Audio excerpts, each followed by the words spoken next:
ये आकाशवाणी है। प्रस्तुत है कार्यक्रम सुर्खियों में।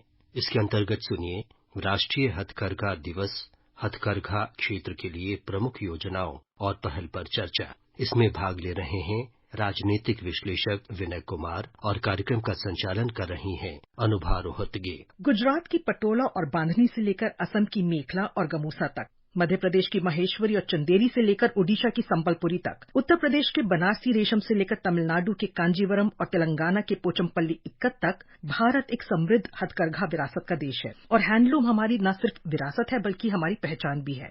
वर्ष 1905 में आज ही के दिन स्वदेशी उत्पादों को बढ़ावा देने के लिए स्वदेशी आंदोलन की शुरुआत हुई थी और इसी घटना की याद में हर वर्ष राष्ट्रीय हथकरघा दिवस मनाया जाता है। 2015 में प्रधानमंत्री ने इसे आयोजित किया था। ये आयोजन पहली बार 2015 में किया गया था। विनय जी, आज 9वां राष्ट्रीय हथकरघा दिवस है। भारत में हथकरघा या हैंडलूम की एक विशाल, समृद्ध और सदियों पुरानी परंपरा है और साथ ही इस क्षेत्र का आर्थिक महत्व भी है। हमारी अर्थव्यवस्था में हथकरघा क्षेत्र का योगदान कितना महत्वपूर्ण है?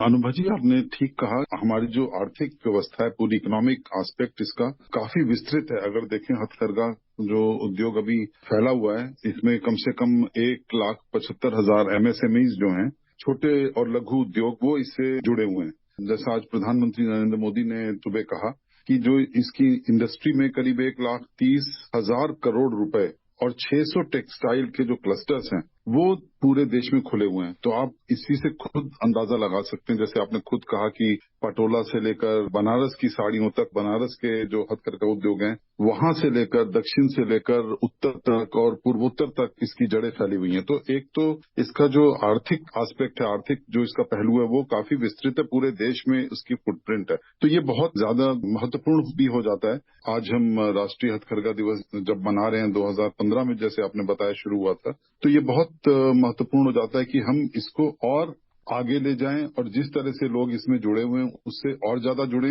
और जैसा प्रधानमंत्री मोदी ने भी कहा कि आपको याद होगा, कुछ वर्षों पहले सरकार ने शुरू किया था वन डिस्ट्रिक्ट वन प्रोडक्ट, एक जिले से एक उत्पाद की जो नीति शुरू की थी, वो उस इनिशिएटिव को, उस प्रयोग को भी इसको पॉपुलर बनाने की जरूरत है, क्योंकि हर जिले में, हर डिस्ट्रिक्ट में कुछ ना कुछ एक यूनिक प्रोडक्ट है जो कि हथकरघा से जुड़ा हुआ है कहीं ना कहीं। और दूसरी बात है कि इसमें आप देखिए कि पूंजी की जहां तक बात होती है, बहुत ज्यादा इसमें पूंजी नहीं लगती और यहाँ पर गांव के लेवल पर लोग आसानी से जुड़ सकते हैं। तो इसमें बहुत बड़े उद्योग की जरूरत नहीं, बहुत बड़ी मशीनरी की जरूरत नहीं। जैसे नाम ही इसका हैंडलूम है, हथकरघा है, हाथ से चलाई जाने वाली मशीनें। और जैसे आपने कहा कि ये हमारी हेरिटेज है, हमारी विरासत है, तो मुझे याद पड़ता है कि आप अगर को देख लीजिए संत कबीर को, वो भी एक बुनकर थे, जुलाहे थे, और वहां से हमारी विरासत यहाँ तक आ गई है। तो आर्थिक रूप से ये बहुत, जैसे मैंने बताया आपको, बहुत ज्यादा इसकी महत्व है और कम लागत में बहुत ज्यादा लोगों को ये रोजगार देने में सक्षम भी है।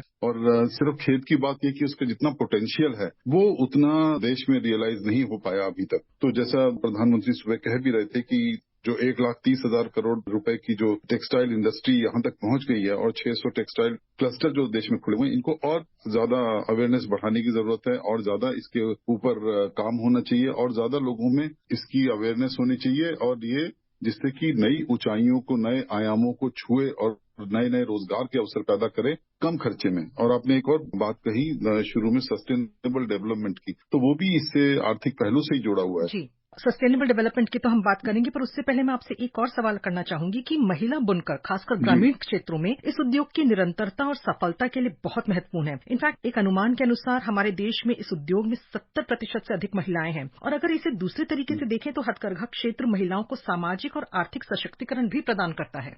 बिल्कुल ठीक अनुभा जी, जैसे आपने बताया 70% महिलाएं अगर, तो इसमें महिलाओं के हाथ में आप देखिए कि जो ये गुण है हैंडलूम के क्षेत्र में और वन डिस्ट्रिक्ट वन प्रोडक्ट के क्षेत्र में भी, जो हथकरघा वाले उत्पाद हैं, उसमें काफी दूर तक और काफी विस्तृत तरीके से महिलाएं जुड़ी हैं। और जैसे हम देखते हैं, अगर 70% अगर इसमें महिलाएं जुड़ी हुई हैं, तो उससे आप देखिए एम्पावरमेंट कितना होता है। अगर घर में एक महिला के हाथ में अगर आमदनी आए और महिला कमाने लगे, तो पूरे एक घर का, एक यूनिट का पूरा आर्थिक माहौल बदल जाता है। तो ये बहुत जरूरी है कि महिलाओं का सशक्तिकरण इसके द्वारा किया जाए और हथकरघा उद्योग इसमें बहुत बड़ी भूमिका भी निभा सकता है। मैंने बताया कि मशीन मेड जो कपड़ा है, जो पावर लूम से जो बनता है, ये हम हैंडलूम की बात कर रहे हैं, तो उसमें मशीनी प्रयोग से हटके अगर हम हाथ के प्रयोग से कर रहे हैं तो इसमें महिलाएं काफी इसमें अच्छी कारीगर साबित हुई हैं और कई सारी ऊंचाइयों को भी छुआ है। अगर आप देखें राजस्थान में बहुत सारी महिलाएं हैं जो इससे जुड़ी हुई हैं और इसमें तो एक दो केस स्टडीज भी हैं जो आजकल आधुनिक जो फैशन इंडस्ट्री है उसमें महिलाओं ने हैंडलूम इंडस्ट्री और या हथकरघा के क्षेत्र में काफी कमाल हासिल किया है और यही भारत के अपने देश के लेवल पर नहीं अंतर्राष्ट्रीय ख्याति भी प्राप्त की है महिलाओं ने। जो महिला डिजाइनर है, जो महिला बुनकर है और एक महिला बुनकर अगर आप देखें अनुभव जी, अगर उनको आप एक एम्पावरमेंट देते हैं, उनको एक रोजगार का अवसर देते हैं, उनको आप प्रशिक्षित करते हैं हथकरघा उद्योग में, तो उनके साथ 10 और महिलाएं उसी गांव की जुड़ती हैं और उन्हें कहीं दूर नहीं जाना पड़ता। जैसे प्रधानमंत्री ने कहा कि भाई 600 टेक्सटाइल क्लस्टर्स जो हैं वो क्लस्टर अगर ग्रामीण क्षेत्रों में ज्यादा हैं तो उन ग्रामीण क्षेत्रों में महिलाएं बिना ज्यादा दूरी तय किए हुए अपने घर की देखभाल करते हुए वहां पर जाकर पूरे दिन या जब भी समय मिले इसमें काम कर सकती हैं और अपने परिवार का और अपने समाज का भी इसमें प्रगति में बहुत बड़ी सहायता मिलेगी। और महिलाओं के सशक्तिकरण में मैं समझता हूँ हैंडलूम इंडस्ट्री या हथकरघा उद्योग काफी अच्छी एक भूमिका निभा सकता है। आप अभी सस्टेनेबल डेवलपमेंट की बात कर रहे थे, तो आज हम देखते हैं कि सस्टेनेबल डेवलपमेंट या सतत विकास के बारे में बहुत जागरूकता हो गई है और इस पर काफी जोर दिया जा रहा है। अपसाइक्लिंग, स्लो फैशन जैसी अवधारणाओं को अपनाया जा रहा है। इस वर्ष हथकरघा दिवस की थीम भी सतत फैशन के लिए हथकरघा ही है। तो हैंडलूम उद्योग ज्यादातर प्राकृतिक फाइबर इस्तेमाल करता है, पारंपरिक तकनीकों का उपयोग करता है, जिससे पर्यावरण के लिहाज से भी महत्वपूर्ण हो जाता है। और सतत विकास की जो हम बात कर रहे हैं, जो इवन यूनाइटेड नेशंस के लेवल पे इसकी अभी पूरी बात हो रही है, उस लिहाज से भी ये जो सेक्टर है बहुत बहुत ज्यादा महत्वपूर्ण हो जाता है। जो सस्टेनेबल डेवलपमेंट गोल्स हैं यूनाइटेड नेशंस के, उसमें ये एक बड़ी भूमिका अदा कर सकता है। और जो सस्टेनेबल डेवलपमेंट, जो सतत विकास की बात आपने कही, तो आप देखिए जो 7 अगस्त को जो हम मनाते हैं नेशनल हैंडलूम डे या राष्ट्रीय हथकरघा दिवस, तो इसी दिन 1905 में आपने शुरू में कहा था कि स्वदेशी मूवमेंट जो आंदोलन जो लॉन्च हुआ था कोलकाता में, सबसे अग्रणी भूमिका निभाई थी बाल गंगाधर तिलक, बिपिन चंद्र पाल और लाला लाजपत राय ने। तो ये स्वदेशी आंदोलन जो शुरू हुआ था वो इसीलिए शुरू हुआ था कि जो हमारे उत्पाद हैं, जो गुड्स हैं, उनको बढ़ावा दिया जाए और जो इंपोर्ट्स हैं, जो हम आयात करते हैं, उनसे हमें आजादी मिले। और इसमें सबसे बड़ी भूमिका कौन निभा सकता है? हैंडलूम्स। इसमें हथकरघा उद्योग बहुत बड़ी भूमिका निभा सकता है। ये मैं समझता हूँ कि स्वदेशी आंदोलन जो था उस हमारे स्वाधीनता आंदोलन में भी जो हमें ब्रिटिश राज से मुक्ति दिलाई, उसमें भी एक बहुत बड़ा योगदान इस आंदोलन ने दिया। बिल्कुल जाहिर सी बात है कि इसमें जो फाइबर यूज होता है, जो धागे यूज होते हैं हथकरघा उद्योग में, वो बिल्कुल लोकली मेड हैं। और प्रधानमंत्री ने जैसे आज कहा भी वोकल फॉर लोकल की, जो लोकल प्रोडक्ट्स हैं उसके लिए हमें आवाज उठानी चाहिए। जो ये बात है इसमें बहुत दम है, मैं समझता हूँ। सस्टेनेबल डेवलपमेंट और सतत विकास, जैसे आपने कहा कि इसमें हैंडलूम का जो इंडस्ट्री है, जो हैंडलूम की उद्योग है, हथकरघा उद्योग है, वो इसमें बहुत अच्छी भूमिका निभा सकती है, क्योंकि हर चीज आप लोकल लेवल पर आप उसको सोर्स कर सकते हैं। देखिए आजकल जूट के फाइबर का बहुत उपयोग होता है, उसी तरह कपास का जो ट्रेडिशनल कॉटन क्लॉथिंग जो कहते हैं, कपास के सूती कपड़े, और हमारे देश की जिस तरह जलवायु है उसके लिए तो बहुत ही ज्यादा ये महत्वपूर्ण है कि हमारे देश के उत्पाद हैं, इंडिजिनस जो उत्पाद हैं, उसको हम बढ़ावा दें और जो हमारे ऊपर आयातित जो फाइबर्स हैं, जो धागे हैं, उनकी जरूरत हमें ना पड़े।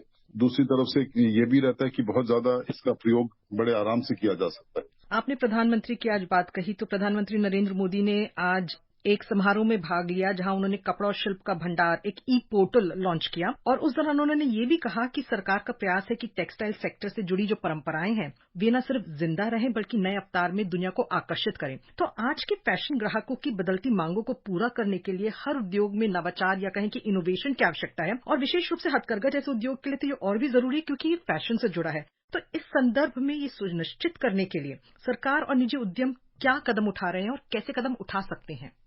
प्रधानमंत्री ने जेम पोर्टल की बात कही आज सुबह, जो कि उन्होंने कहा कि हैंडलूम इंडस्ट्री जो है उद्योग, उसको प्रमोट करने के लिए सरकार एक तो लोन्स भी दे रही है, जिस तरह से मुद्रा लोन वगैरह दे रही थी सरकार, तो ये लोन भी दे रखी है जिसमें कि कोई गारंटी नहीं देनी, और जो रॉ मटेरियल जो है वो हैंडलूम जो बुनकर हैं उनको डिस्काउंटेड प्राइस पर, काफी बचत वाले कीमतों पर उनको दिया जाएगा। और जो जेम पोर्टल प्रधानमंत्री ने कहा कि जो छोटे छोटे उद्योग हैं, स्मॉल एंटरप्राइजेज हैं, वो अपने प्रोजेक्ट्स को जेम के ऊपर, उस पोर्टल के ऊपर सीधा बेच सकते हैं। और जितने एमएसएमई इसके साथ लघु उद्योग हैं वो इसके साथ एसोसिएट होंगे जेम पोर्टल के साथ, और उतना ही ज्यादा फायदा होगा। और अभी 1,75,000 एमएसएमईज हैं जो एसोसिएटेड हैं इसके साथ, जेम पोर्टल के साथ। और दूसरा, प्रधानमंत्री ने एक और महत्वपूर्ण बात कही कि जो एकता मॉल एक सरकार काम कर रही है इसके ऊपर, कि वो पूरे देश भर में एकता मॉल बने, जिससे कि हैंडीक्राफ्ट के जो प्रोडक्ट्स हैं, हथकरघा के जो उत्पाद हैं,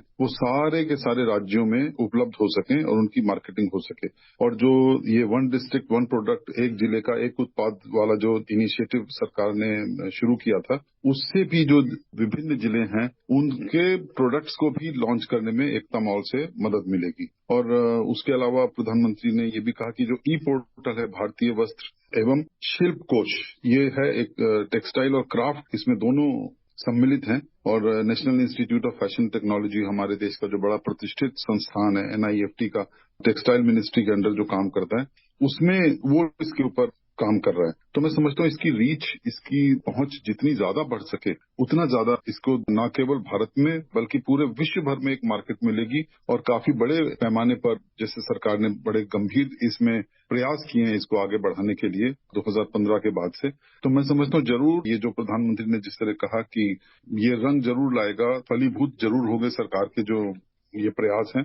और जहां तक इसकी अवेयरनेस की बात है, तो उसके ऊपर भी प्रधानमंत्री ने कहा कि जहां तक सरकार प्रसन्न है, तो सरकार जितने भी हैंडलूम और हैंडीक्राफ्ट से जुड़े जो भी इकाइयां हैं, उनको सरकार रॉ मटेरियल प्रोवाइड करने में, कच्चा माल प्राप्त कराने में भरसक प्रयास करेगी। तो मैं समझता हूँ एक ही अच्छी पहल है जो प्रधानमंत्री ने आज स्वयं इसको इतनी महत्वपूर्ण ढंग से इसको पेश किया देश के सामने। और जो सरकार की कमिटमेंट भी है कि जो इनकी लोकप्रियता बढ़ाई जाए लोकल प्रोडक्ट्स की, वो उसको एक मैं समझता हूँ जब सरकार में शीर्ष स्तर से ये प्रयास हो, इस प्रयास का फल जरूर मिलना चाहिए।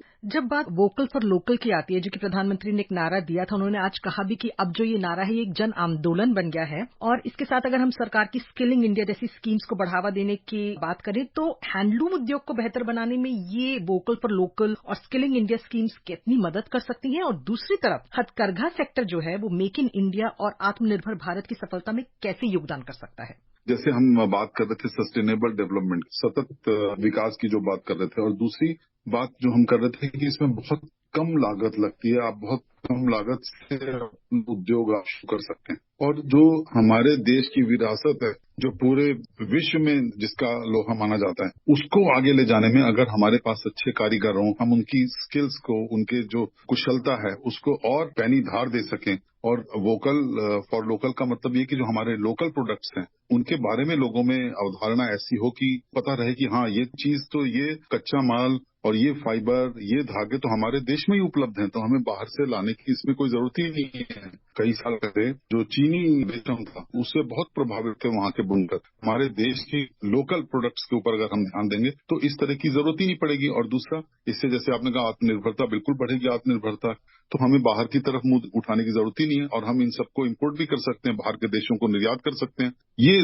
भारत में विदेशी मुद्रा का भंडार बढ़ाने में सहायक होगी। तो पूरे तौर पर एक इकोनॉमिक सेक्टर में, जिसको एक सॉफ्ट इंडस्ट्री की तरह अगर हैंडलूम को देखा जाए, और भारत इसको एक सॉफ्ट स्किल की तरह अगर पूरे विश्व में इसको अगर प्रमोट कर सके, तो ये मैं समझता हूँ कि बहुत अच्छी बात होगी। और इसमें जो स्किल इंडिया है, मेक इन इंडिया है, अपस्किलिंग के जो कुशलता हमारे कारीगरों में होनी चाहिए, अगर सरकार उसमें योगदान दे रही है इस तरह के इंस्टीट्यूट्स खोल के, और हमारा जैसे NIFT है वो तो विश्व भर में विख्यात है, मैं समझता हूँ कि इसमें तो बिल्कुल इकोनॉमिक एस्पेक्ट भी इसमें इन्वॉल्व है। और इस तरह से आत्मनिर्भरता की तरफ बढ़ने के लिए ये बड़े सकारात्मक प्रोग्राम सिद्ध होंगे, स्किल इंडिया भी और मेक इन इंडिया भी, जो देश को सेल्फ रिलायंस या आत्मनिर्भरता की तरफ लेके जाए। विनय जी, हमसे बात करने के लिए बहुत बहुत धन्यवाद। जी धन्यवाद। अभी आप सुन रहे थे राष्ट्रीय हथकरघा दिवस, हथकरघा क्षेत्र के लिए प्रमुख योजनाओं और पहल पर चर्चा। इसमें भाग ले रहे थे राजनीतिक विश्लेषक विनय कुमार, और कार्यक्रम का संचालन कर रही थीं अनुभा रोहतगे। ये कार्यक्रम आकाशवाणी के समाचार सेवा प्रभाग द्वारा प्रस्तुत किया गया। इसे आप हमारे mobile app news on AIR और YouTube channel news on AIR official पर भी सुन सकते हैं। इस कार्यक्रम के संबंध में अपनी प्रतिक्रिया आप हमें ईमेल या व्हाट्सएप के माध्यम से भेज सकते हैं। ईमेल का पता है airnsttalks@gmail.com और व्हाट्सएप नंबर है 928909 4044।